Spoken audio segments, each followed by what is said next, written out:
they asked him, "Why couldn't we cast out that evil spirit?" Jesus replied, "This kind can be cast out only by prayer." Meron pa, patingin nga po yung next. Leaving that region, they traveled through Galilee.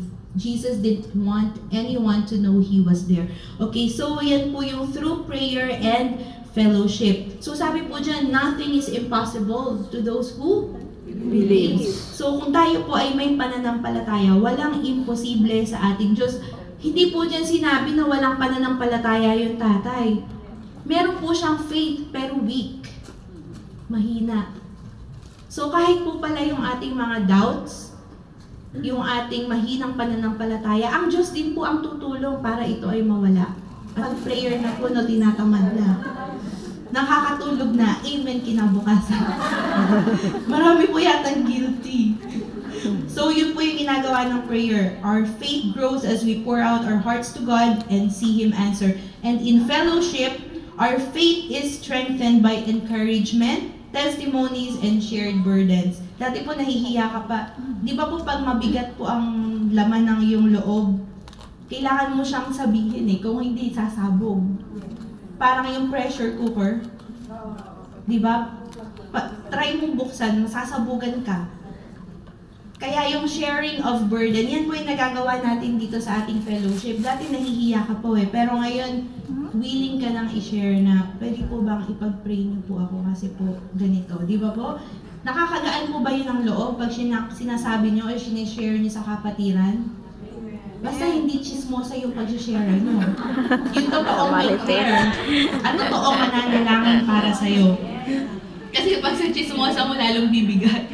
Or kaya baka makipagparamihan pa siya sa'yo. Hebrews 10:24-25. Hebrews 10:24-25. Let us think of ways to motivate one another to acts of love and good works.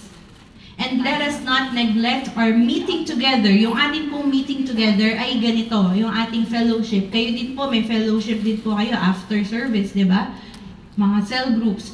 Meeting together as some people do, but encourage one another, especially now that the day of His return is drawing near. Alam niyo po ba? Nararamdaman niyo po ba na malapit? Lagi po itong naririnig, no? Grade 1 pa lang ako, malapit nang dumating ang Panginoon. 2025, dumaan na ang pandemic. Naririnig pa rin po natin. Kasi po, gusto lang din pong sabihin sa atin na maging handa po tayo anytime. At nawa po, pag dumating na po yung araw nang bumalik ang Panginoon, abutan niya po tayong matapat pa rin sa Kanya. At naglilingkod pa rin. So, yan po yung number 4. So, yun po yung how do we grow in faith. Okay, so ito naman po yung malapit na po tayo matapos. Applying faith today. So, paano po natin i-apply yung ating natutunan, yung ating faith, yung ating mga narinig, yung ating pagsunod, kung paano tayo mag-grow, yung trials and testing, prayer and fellowship. Paano po natin ito i-apply sa ating pang-araw-araw na pamumuhay? Number 1, trusting God daily.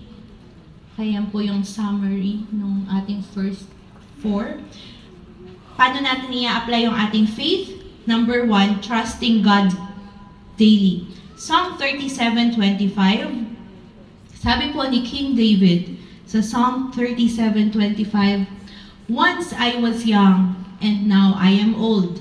Yet I have never seen the godly abandoned or their children begging for bread." Sino po dito sa ating kalagitnaan, sa lahat dito, ang nakaranas ng katapatan ng Panginoon?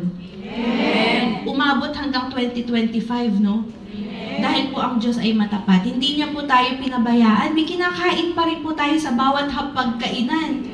Hindi po pinabayaang maggutom yung pamilya niyo sa Philippines. Dahil po mabuti ang Diyos. I was young and now I am old, sabi ni King David.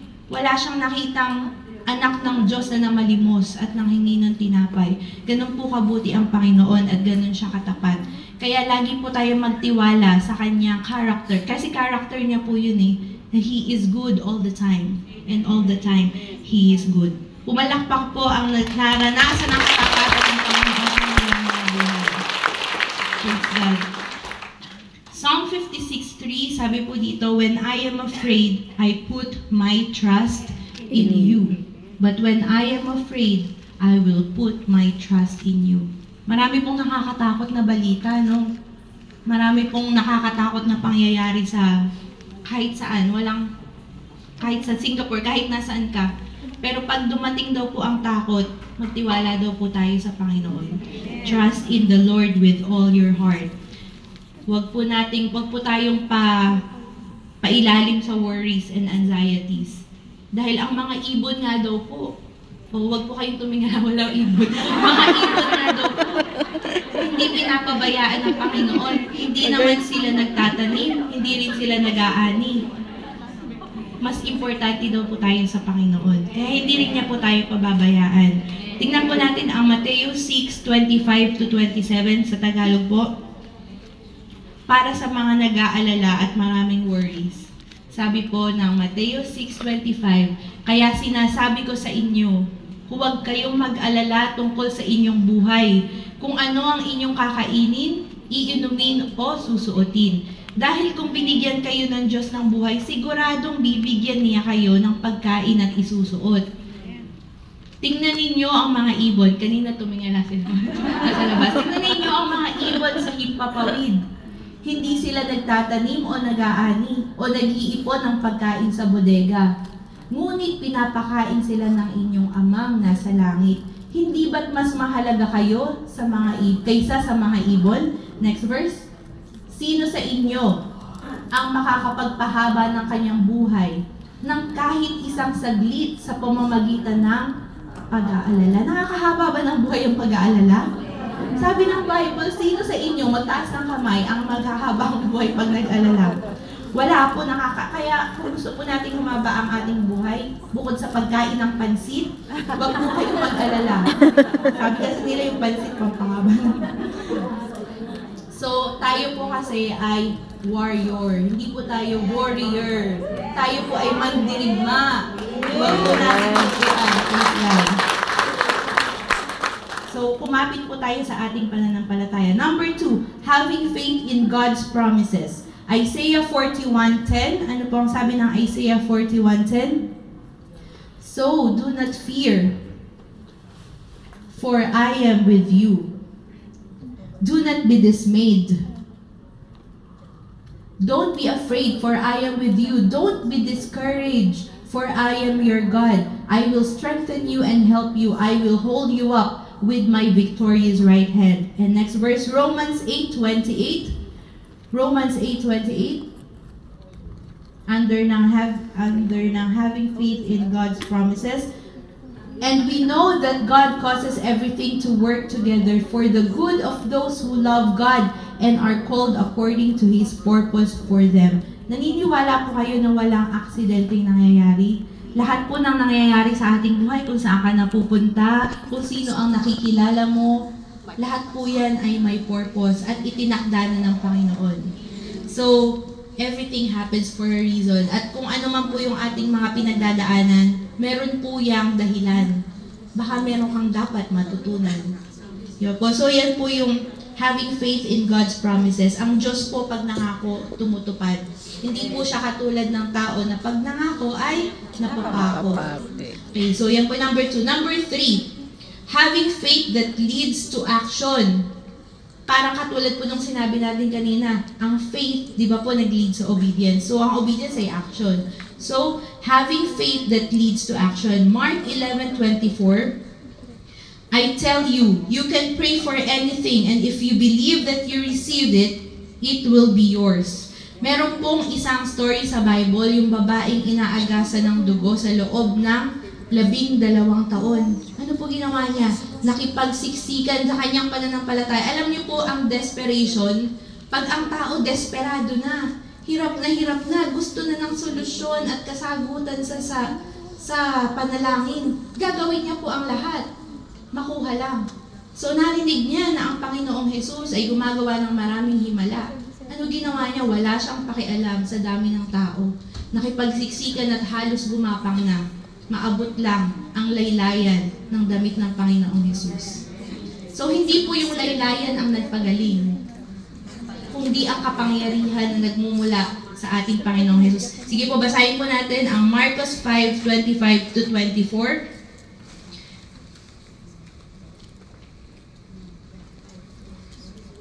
Pwede po sa Tagalog. May isang babae roon na 12 taon. May isang babae roon na 12 taon nang dinudugo. Maraming hirap ang dinanas niya sa kabila ng pagpapagamot sa iba't ibang doktor. Naubos na niya ang lahat ng ari-arian niya sa pagpapagamot. Pero sa halip na gumaling, ay lalo pang lumala ang kanyang sakit. Nabalitaan niya ang mga himalang ginagawa ni Jesus. Kaya nakipagsiksikan siya sa mga tao upang mahipo man lang ang damit ni Jesus. Naisip kasi ng babae, mahipo ko lang ang damit niya, ay gagaling na ako. Nang mahipo nga niya ang damit ni Jesus, biglang tumigil ang kanyang pagdurugo at naramdaman niyang magaling na siya. Agad namang naramdaman ni Jesus na may kapangyarihan na lumabas sa kanya, kaya lumingon siya at nagtanong, "Sino ang humipo sa damit ko?" Sumagot ang mga tagasunod niya, "Sa dami po ng mga taong sumisiksik sa inyo, bakit pa kayo nagtatanong kung sino ang humipo sa inyo?" Pero patuloy siyang tumingin sa paligid para makita kung sino ang humipo sa kanya. Alam ng babae kung ano ang nangyari sa kanya, kaya lumapit siyang nanginginig sa takot at lumuhod sa harap ni Jesus. Ipinagtapat niya ang katotohanan kay Jesus. Pagkatapos sinabi sa kanya ni Jesus, "Anak, pinagaling ka ng iyong pananampalataya. Umuwi kang mapayapa, magaling ka na." Praise God. Di ba po ang ganda po ng illustration ng pananampalataya na nag-lead sa action? Pag desperate ka na, di ba may worship song na gano'n, "I'm desperate for you. I need your touch. I need your presence."